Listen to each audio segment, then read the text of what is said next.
ঈদ মোবারক সবাইকে। সবার ঈদ কেমন কাটলো সবাই অবশ্যই কমেন্টস করে জানাবেন। আর আমার ঈদ কীভাবে কাটলো সেটাও আপনারা পুরো ভিডিও দেখলেই বুঝতে পারবেন। হাই এভরিওয়ান, আসসালামু আলাইকুম। সবাই কেমন আছেন? আশা করি সবাই খুব ভালো আছেন। যেহেতু রোজার পর ঈদ, মানে সেমাই খাওয়া ঈদ, সেহেতু সেমাই তো রান্না করতে হবে, তাই এখানে সেমাই রান্না করতেছি।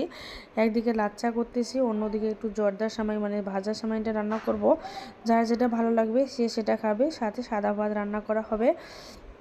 কারণ আমার বাসায় সেমাই খাওয়ার লোক খুবই কম, মানে একটুখানি দেখেন সেমাই খাবে, আপনারা ভিডিও দেখলে বুঝতে পারবেন, আর দেখেন ভাত খেয়ে নেবে।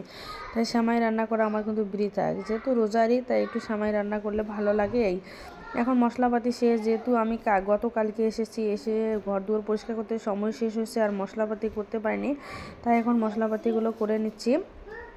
এখন এই যে আমার সেমাই রান্নার ফাইনাল লুক, সেমাই রান্না করছি, এখন ঘরে নিয়ে যাব, ঘরে নিয়ে যেয়ে রেখে দেবো, যার যেটা ভালো লাগবে সে সেটা খেয়ে নেবে। এখন এই যে আমার সেমাইয়ের ফাইনাল লুক আর কি। আপনারা কে কী খাইছেন, কিভাবে আপনার ঈদের দিনটা কেটে গেল অবশ্যই কমেন্টস করে জানাবেন। আর এদিক দেখতে পাচ্ছেন সেমাই যেমন তেমনই আছে, অবশ্য ভাত খাওয়া শেষ। এখন ছেলের বাপ তো নামাজ পড়তে যাবে, এখন মেয়েকে সাজিয়ে দিয়েছি। মেয়েকে আমার কেমন লাগতেছে অবশ্যই কমেন্টস করে জানাবেন।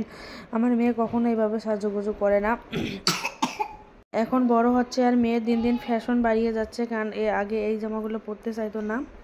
আমরা যেখানে থাকি সেখানের পাশের বাসার এক ভাবি ওকে অনেক অনেক অনেক ভালোবাসে, ওই ভাবিটাই ওকে ওই জামাটা দিয়েছে। কেমন লাগতেছে আমার মেয়েকে অবশ্যই কমেন্টস করে জানাবেন। মেয়ে তো আমার অনেক অনেক অনেক। এখন তো বাচ্চাদের ঈদ বলেন, তাই না? আমাদের এক সময় আমরাও এইভাবে ছিলাম, কোনো বাড়ির রাজরানী ছিলাম, এখন শ্বশুরবাড়িতে এসে চাকরানি হয়ে গেছে, তবুও কখনো নাম পাই না যে আমি এত কিছু করছি তাদের জন্য। হায় রে ভাগ্য, এটাই হলো মেয়েদের নিয়তি, তাই না? কোনো এক সময় আমিও বাবার রাজকন্যা ছিলাম, আর আজকে আমি কোথায় থেকে কোথায় কী হয়ে গেলাম। এটাই হচ্ছে জীবন।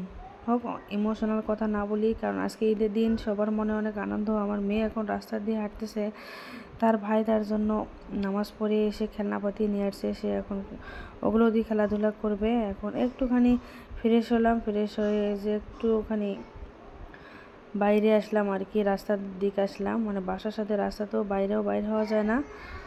এখন রাস্তার দিকে আসলাম, এখন দুই ভাই বোনের একটু ছবি উঠালাম, ভিডিও করে নিলাম। আবার এসে দুপুরের জন্য রান্না বান্না, এই যে গরুর মাংস রান্না করতেছি, পোলাও রান্না করব। পোলাওয়ের ভিডিওটি অবশ্য আমার কাছে নাই, ভিডিও করার সময় পাইনি। তারপর মুরগির মাংস রান্না করব। এভাবেই চলছে আজকের এই দিনটি। সবাই ঘুরতে যায় আর আমি রান্না বান্না নিয়ে ব্যস্ত। এটাই হচ্ছে আমার জীবন। সবার জীবনে ঈদ ভালোভাবে আসে না, অনেক মানুষের জীবনে ঈদ অনেক কষ্ট নিয়েও আসে, তেমনই হচ্ছে আমার জীবন। সবাই ঘুরতে গেছে আর আমি রান্না করতেছি, আত্মীয় স্বজনকে খাওয়াচ্ছি। আল্লাহ হাফেজ।